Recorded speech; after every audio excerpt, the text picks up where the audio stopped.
Hey, welcome to the engagement section. In this section, we're going to talk about the proposal and what went right, what went wrong, all that kind of stuff. So, I was in Kenya, and on my way back to the States, and we're all really excited that we're coming back. There are about 24 of us coming back, 2 different teams. And we're at the checkout counter getting ready to get our tickets, and we find out that some people are on a flight straight back to the States, and some people have to make a couple stops, and some people have to make different couple of stops, and it's just a big mess, and we can't figure out who's going to be on which flight until we get up to the desk and find out that I'm on a flight that got canceled, and they didn't show in the books that the flight got canceled. And so me and a couple of other teammates had to stay over in Kenya an extra night, which we were really devastated because we were just ready to get home, and not really knowing anything was coming up.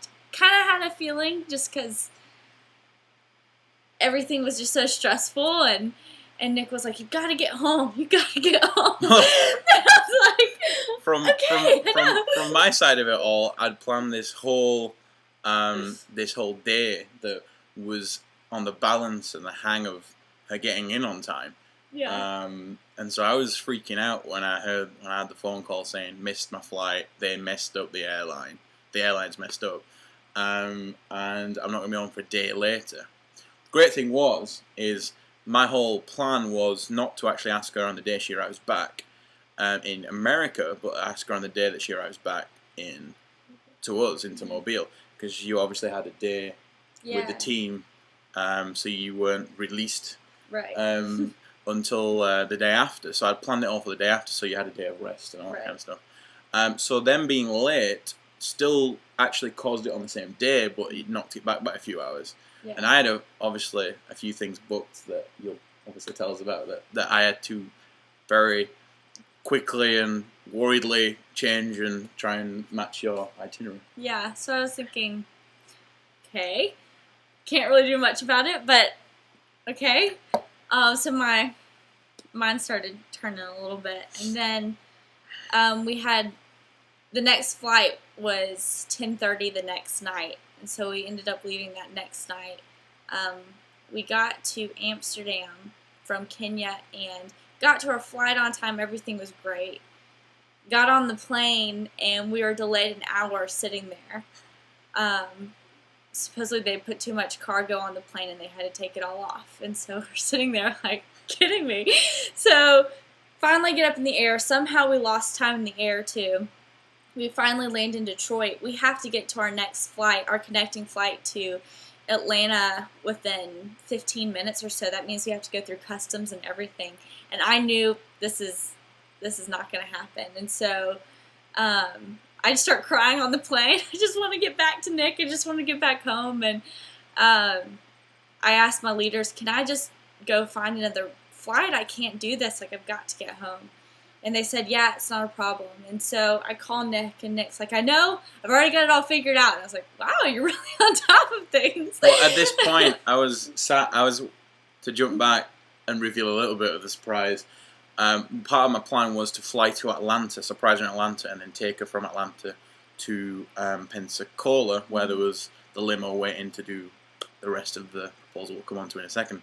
So I was actually already in Atlanta, because I'd flew in there that morning, and had the flight with her back to Pensacola. Mm-hmm. So I was on my phone checking the flight, and I noticed it was delayed. So I'm in Atlanta airport, knowing that she's an hour late, an hour and a half late in the air.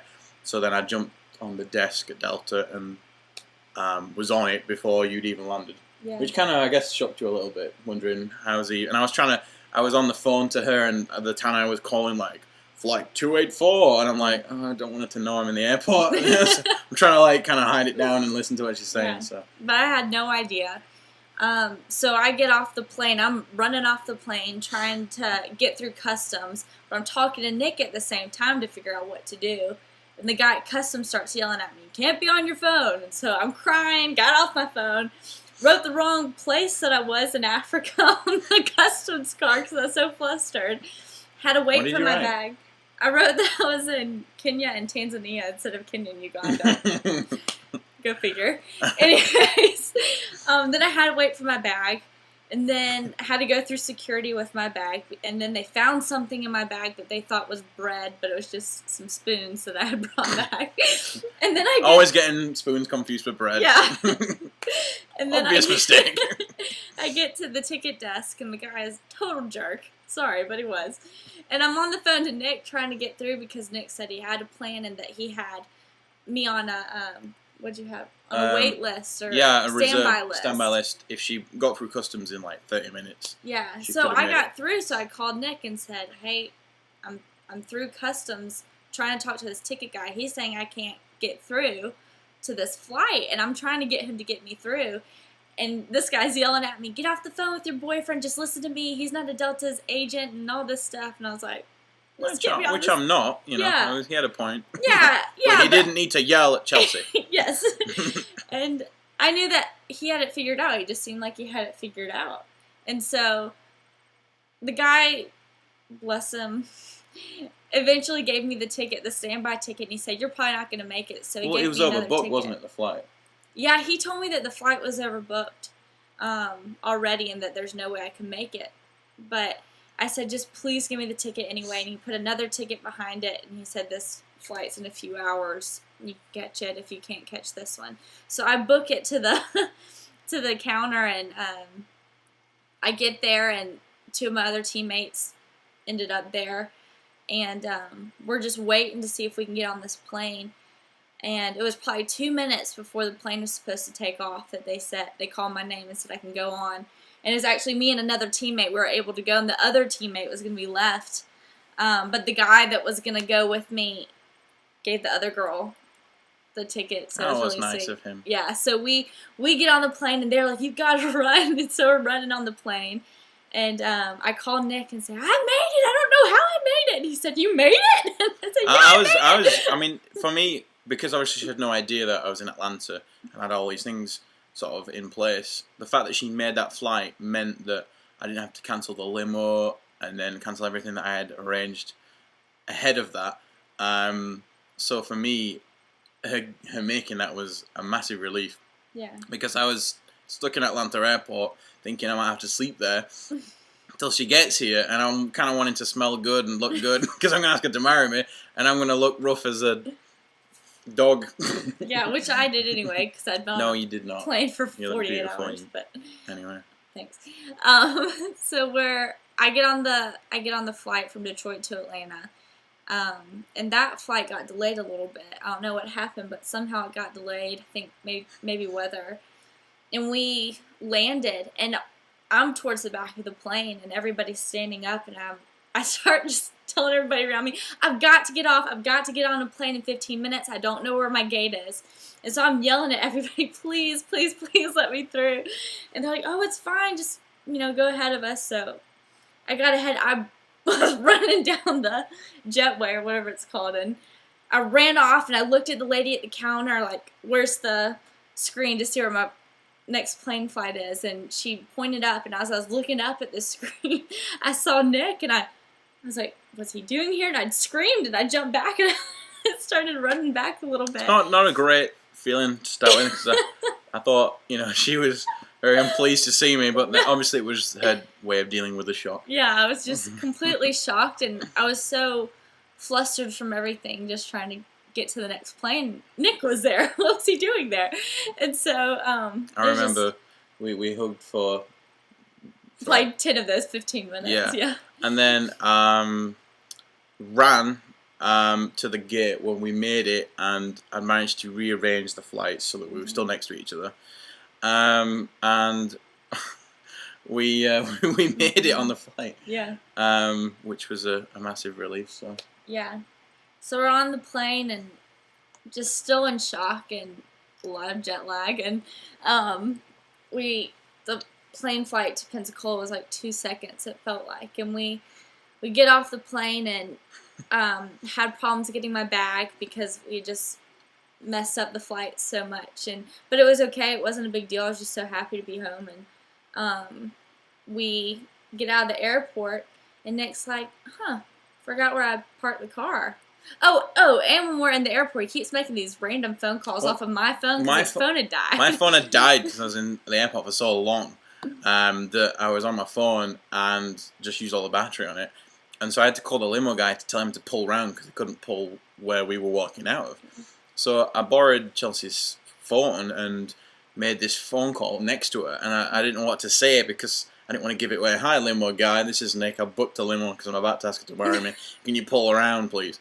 And so I basically just, hey, can I borrow your phone? Got the phone, dialed the number, and said, okay, go. And then hung up like a secret agent. Yeah. And then handed the phone back. And, I mean, I guess you were thinking, what's going on? I had looked over to my left and saw this car, and it looked like my parents' car. And so I thought, oh, my parents are probably here. And I thought he was calling my parents. And then I see this massive limo driving up. And I was like, oh my gosh. And then he said, I just want to take you back in style. I thought you've had a pretty rough journey. Yeah. And didn't want to even let on that I was still going to ask her right there. So I kind of made an excuse for having my limo there. Yeah. And then we jumped in there. Yeah, when we jumped in the limo, he had a CD of some of our songs on there. Which was really sweet. And then we just sat in there for a while, and I realized we were going back to Mobile a really strange way. We weren't on the interstate. I thought we were taking the beach way back, and I was thinking, why in the world would we do this? I knew that we had people waiting at home. Yeah, one thing was that there was a get-together organised that Chelsea was aware of. Yeah. That was back at the house, but what she didn't know was it was going to be an actual engagement party. Yeah. She just thought it was a welcome home party. Yeah. So I was like, why are we taking the long way home? I'm sure people are back there, ready to get back there. And so I was like, I kept asking Nick, where are we? And he kept grabbing my face, just look at me, don't look outside. Well, she was like looking around, and I was like, no. Yeah. Don't look over there and see the sign saying Pensacola. So we eventually stop at the beach, and we get out on a boardwalk, and I'm thinking, okay, you know, and my heart's just kind of going crazy, but it's a really good crazy. And then we're walking down the beach. We walked down the beach for 20 minutes because I couldn't find where the heart. Oh, I don't know if I mentioned this, but basically the idea was that I have a heart shape in the sand filled with fresh rose petals that I'd sort of pre-organised. And it was a real windy day, and her parents had gone ahead, and the two brothers had gone ahead and organised the digging of it all for me. And it was so windy that they had to dig it quite deep so that the rose petals didn't just fly everywhere.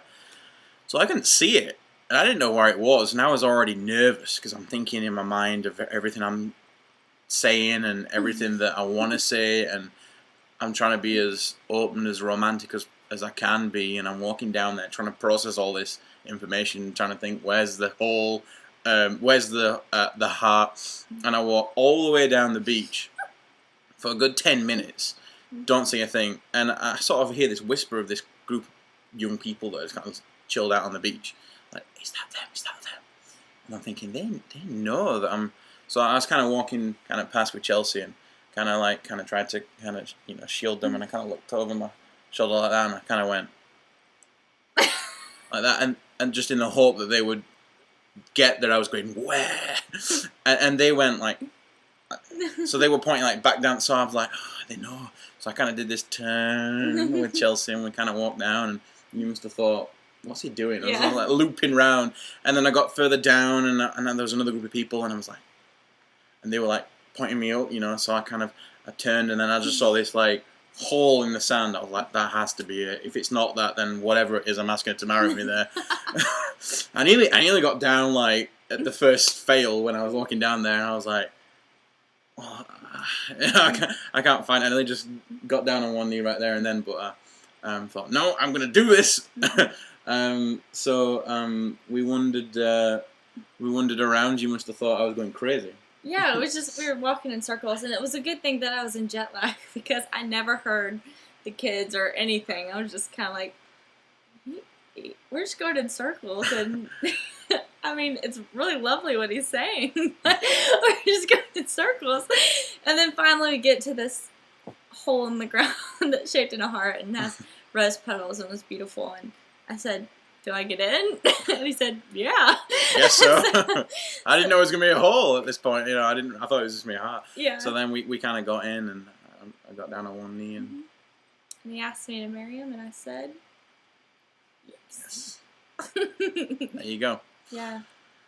And then we were walking back to the limo, and he said, "I've really gotten to know your parents and your family over the past 4 months, and something about us all being a big family now." And he got them to come, and so they walked down the boardwalk, which is just a big blessing because they're such a big part of my life, and hadn't seen them in 4 months, and so it's just.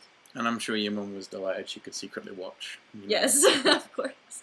So, yeah, and then we jumped back in the limo, and off we went to the welcome home party, Yeah. which was obviously then a Engagement party. big engagement party. After getting lost on the way home, we found Yeah, we did get lost in the limo, but it's okay. Anyway, there you go. There's the story. Yep, that's it.